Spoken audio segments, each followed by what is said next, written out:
మరో బ్రేకింగ్ చూస్తున్నాం. తెలంగాణలో లోక్సభ ఎన్నికల ప్రచారానికి కాంగ్రెస్ పార్టీ శంఖారావం పూరించబోతోంది. అసెంబ్లీ ఎన్నికలు ఇచ్చిన ఉత్సాహంతో లోక్సభ ఎన్నికల్లో కూడా రాష్ట్రంలో మెజార్టీ సీట్లు సాధించాలన్న లక్ష్యంతో ముందుకెళ్తోంది. ఇందుకోసం అసెంబ్లీ ఎన్నికల సమరాన్ని ఏ వేదిక నుంచి అయితే ప్రారంభించిందో అదే వేదిక నుంచి లోక్సభ ఎన్నికల శంఖారావాన్ని పూరించే సెంటిమెంట్ రిపీట్ చేయాలని చూస్తోంది.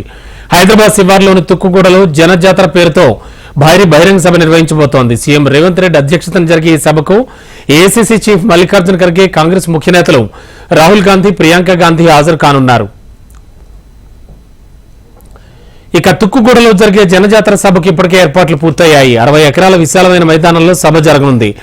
జనజాతర సభకు సంబంధించి 3 వేదికలతో సభా ప్రాంగణం ఏర్పాటు చేశారు. ప్రధాన వేదికపై 300 మంది ప్రముఖులు కూర్చునే వీలుగా ఏర్పాట్లు చేశారు. వీవీఐపీ అతిథులతో పాటు మంత్రులు, ఎంపీలు, ఎమ్మెల్యేలు, అభ్యర్థులంతా కూడా ఆ ప్రధాన వేదికపైనే ఉంటారు. ఇక రెండో వేదికపై పీసీసీ, డీసీసీ కార్యవర్గ ప్రతినిధులు, ఆసీనులు కానున్నారు. ఇక మూడో వేదికపై 100 మంది కళాకారులతో ప్రత్యేక కార్యక్రమాలు నిర్వహిస్తారు.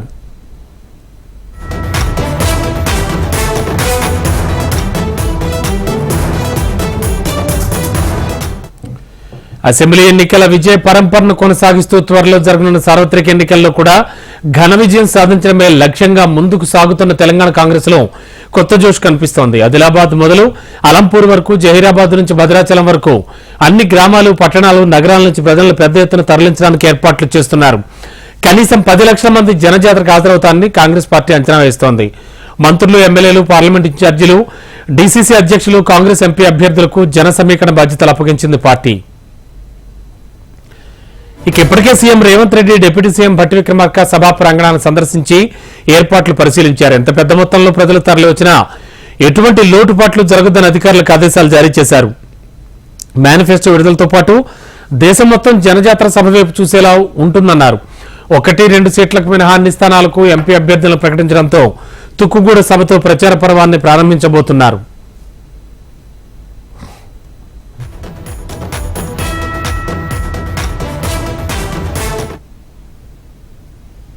సభ సమూహం స్టార్ట్ కాబోతుంది. అయితే సభ ఏర్పాట్లకు సంబంధించి మరొక వైపు రాహుల్ గాంధీ ఏం మాట్లాడతారు, దాంతో పాటుగా మన రాష్ట్రానికి సంబంధించినటువంటి మేనిఫెస్టోలో ఎట్లాంటి అంశాలు ఉన్నాయి, ప్రస్తుతం మనతో పాటు మాట్లాడడానికి ఎమ్మెల్సీ మహేష్ గారు. సార్ చెప్పండి, సభకు సంబంధించి ఎవరెవరు వస్తున్నారు, ఎట్లా, ఎంతమంది వస్తారు, ఏంటి? తుక్కుగూడ ప్రాంగణానికి ఒక ప్రత్యేకత ఉంది. కాంగ్రెస్ పార్టీకి ప్రత్యేకమైన అనుబంధం. 2023 సెప్టెంబర్ 15 ఇక్కడ అతిరథ మహారథులు కాంగ్రెస్ పెద్దలందరూ, సోనియా గాంధీ, ఖర్గే గారు, రాహుల్ గాంధీ, ప్రియాంక గాంధీ, రాష్ట్రాల ముఖ్యమంత్రులు అందరూ కలిసి ఇదే ప్రాంగణంలోని ప్రజలకి 6 గ్యారంటీలు హామీ ఇచ్చింది సోనియా గాంధీ గారు. ప్రజలు ఏం నమ్మినారు? సోనియా గాంధీ గారు ఒక మాట ఇస్తే నిలబెట్టుకుంటారు, తెలంగాణ ఇస్తాన మా తల్లి ఇచ్చింది, ఇవాళ 6 గ్యారంటీలు ఇచ్చి తీరుతుంది అనే నమ్మకంతో వాళ్ళు అధికారం తీసుకొచ్చినారు. ఇదే ప్రాంగణం నుండి మళ్ళీ మేము ఈ పార్లమెంట్ ఎన్నికల వేళ కేంద్రం ఏఐసీసీ ఇచ్చినటువంటి 5 న్యాయ సూత్రాలు, ఇది ఒక రకంగా మేనిఫెస్టోలో ఒక గ్యారంటీలు, ఈ గ్యారంటీలు 5 గ్యారంటీలు మళ్ళీ 5 అంశాలు అంటే 25 అంశాలు క్రోడీకరించి ముఖ్యంగా బడుగు బలహీన వర్గాలకి, ఎస్సీ, ఎస్టీ, బీసీ, మైనార్టీ వర్గాలకి చేరువగా ప్రభుత్వం ఉండే విధంగా రూపకల్పన చేసినారు. రిజర్వేషన్ పెంపు, దాంతోపాటు ప్రతి ఇంటికి, ప్రతి మహిళకి ఆర్థిక సాయం, ఇలాంటి ఎన్నో అంశాలని దాంట్లో పెంపొందడం జరిగింది. ఇవన్నీ కూడా బీద ప్రజానికి ఉద్దేశించినవి. మోడీ గారి ప్రభుత్వం 10 ఏళ్లుగా కేవలం పెత్తందారులను పెంచి పోషించింది. అదానీ, అంబానీ లాంటి పెద్ద పెద్ద వ్యాపారస్తులు బాగుపడ్డారు తప్ప బీదవాడికి జరిగిందేమీ లేదు. 2 కోట్ల ఉద్యోగాలను ఉన్న ఉద్యోగాలు బీకేశారు, ప్రభుత్వ రంగ సంస్థలను మూసేశారు, అంతా ప్రైవేట్ పరం చేశారు, ప్రభుత్వ ఆస్తులు అమ్మేశారు. సో ఇవాళ ప్రజలు మళ్లీ కాంగ్రెస్ చూస్తా ఉన్నారు. కాంగ్రెస్ పార్టీ వస్తేనే బీదలకి, బలహీన వర్గాలకి న్యాయం జరుగుద్ది. ఇది పెత్తందారుల పార్టీ కాదు, ఇది గరీబుల పార్టీ కాబట్టి మా వైపు చూస్తున్నాం. అందుకే ఆ అంశాలన్నీ కూడా పొందుపరిచి 5 గ్యారెంటీలు ఇస్తా ఉన్నాం. ఇవాళ ఈ సభ ద్వారా తెలుగులో అనువదించి వాటిని ప్రజల ముందు ఉంచబోతా ఉన్నాం. మన రాష్ట్రానికి సంబంధించి ఒకవైపు 23 అంశాలు ఉంటాయని చెప్పేసి ఒక చర్చ జరుగుతుంది. దాంట్లో ముఖ్యంగా కొన్ని మీరు మన మేనిఫెస్టోలో ఇవాళ కేవలం ఏఐసీసీ ఇస్తున్న మేనిఫెస్టోని బయట పెడతా ఉన్నాము. ఎన్నికలు వచ్చే నాటికి రాష్ట్రం నుంచి కేంద్ర ప్రభుత్వం, రేపు కాంగ్రెస్ పార్టీ కేంద్ర అధికారులకు వస్తే ఏం అడగాలనే దాన్ని శ్రీధర్ బాబు గారు అధ్యయనం చేస్తా ఉన్నారు. ముఖ్యంగా రాష్ట్రం వేరుపడినప్పుడు బిల్లులో పొందుపరిచిన అంశాలు ఏవి కూడా మోడీ ప్రభుత్వంలో రూపం దాల్చుకోలేదు. సో ఆ అంశాలన్నీ కూడా రేపు కాంగ్రెస్ పార్టీ కేంద్ర అధికారంలోకి వస్తే తెలంగాణ ఇచ్చిన పార్టీగా ఈ అంశాలని అందులో పొందుపరిచి మేము చేసుకునే అవకాశం ఉంది కాబట్టి వాటిని కూడా పొందుపరిచే పనిలో శ్రీధర్బాబు గారు నిమగ్నం అన్నారు. రాష్ట్రానికి సంబంధించి 6 గ్యారంటీలు అమలు చేయని కాంగ్రెస్ పార్టీ ఈ 5 న్యాయకు సంబంధించి చేయలేదు అని చెప్పి బీఆర్ఎస్ బీజేపీ అంటూ దీనిపై మీరు బీజేపీ బీఆర్ఎస్ ఒకటే, వేరున్నట్టు నటిస్తున్నా కూడా వారు ఒకరే. రేపు ఎన్నికల్లో లబ్ధి పొందటానికే కవితను అరెస్ట్ చేసిన విషయం అందరికీ తెలుసు. 6 గ్యారెంటీలు అమలు చేయట్లేదు అని అబద్ధ ప్రచారం ప్రతిపక్షాలు చేస్తా ఉన్నాయి. కానీ గ్రౌండ్ లెవెల్లో మీరు వెళ్ళి చూడండి, మేము ఇప్పటికి 5 గ్యారెంటీలు అమలు చేసినాం, జరుగుతూ ఉంది. ఇప్పటి వరకు దాదాపు 10 కోట్ల మంది మహిళలు ఉచిత బస్సు ప్రయాణం తీసుకున్నారంటే అది అమలైనట్ట కాదట. ఉచిత కరెంటు 200 యూనిట్ల వరకు ఫ్రీ కరెంట్ వస్తుందా లేదా, మీకు జీరో బిల్ వస్తుందా లేదా, మరి ఈ స్కీమ్ అమలైనట్ట కాదా?